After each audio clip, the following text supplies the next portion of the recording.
Hey guys, how's it going? Ricky here from Most Valuable Podcast, here to give you my 2016 NFL draft grade for the Detroit Lions. And I'm going to get right into this one.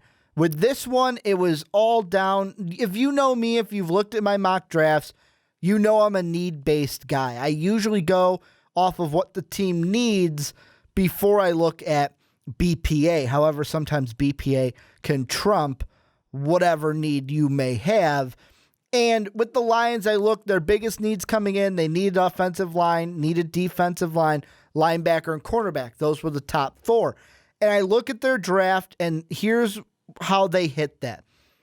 Taylor Decker in the first. Perfect. You got one of the top four offensive tackle prospects in this draft.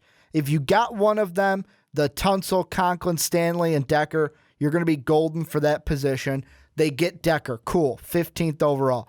Then they get a Shawn Robinson in the second, which I kind of see as a little bit of a steal because the Redskins, and you can check out my Redskin kind of draft grade for when I go on my rant mode for this, but Robinson or Reed should have been picked up by the Redskins. And the Lions being able to get a Shawn Robinson here in the second, that was a steal. So you get your top two needs, pick one, pick two of the NFL draft. I mean, you look at linebacker, they don't get that till Antoine Williams, the Georgia State.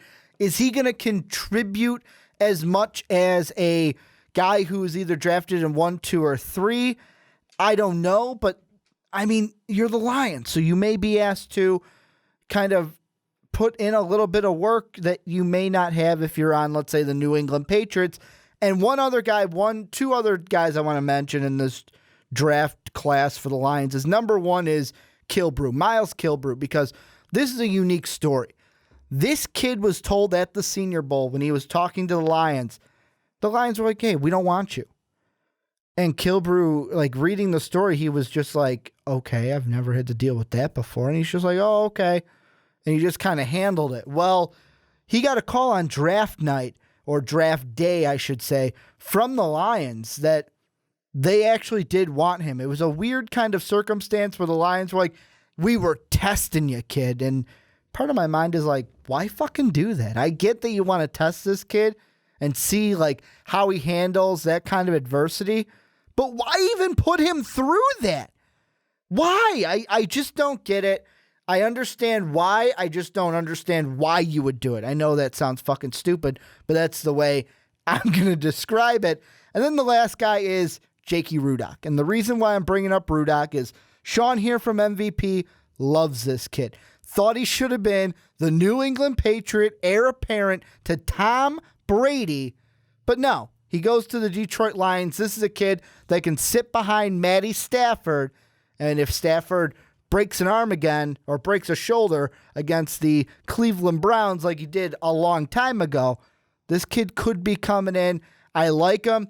Kid came from Iowa to Michigan, and now he's staying in the Motor City, Motor State, I should say, to go to the Motor City and play for the Detroit Lions. But the grade I gotta give the Lions is, I'm gonna go with a solid B here.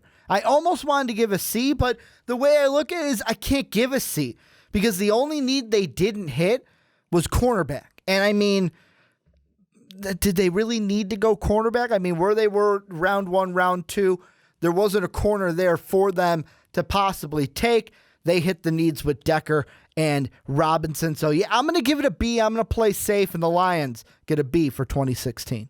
But that's going to do it for this draft grade. Go ahead and let me know down below what you think of my grade. What grade would you give? And also, if you liked the video, go ahead and hit that like button. But if you loved it, go ahead and hit that subscribe button. You can also go ahead and hit us up on our social medias. They're right over here, I believe. Right here, they should be. We've got Twitter, Facebook, Snapchat. But the one we're really proud of is the Patreon page. You give us your support each and every week with comments, likes, and subs. Go ahead, if you want to give a little bit extra of a support for MVP so that we can make better videos for you guys, go check out our Patreon page. We've got some cool rewards and some nice goals for you guys. But thank you guys again for checking out this video, and as always, have a good day, everybody.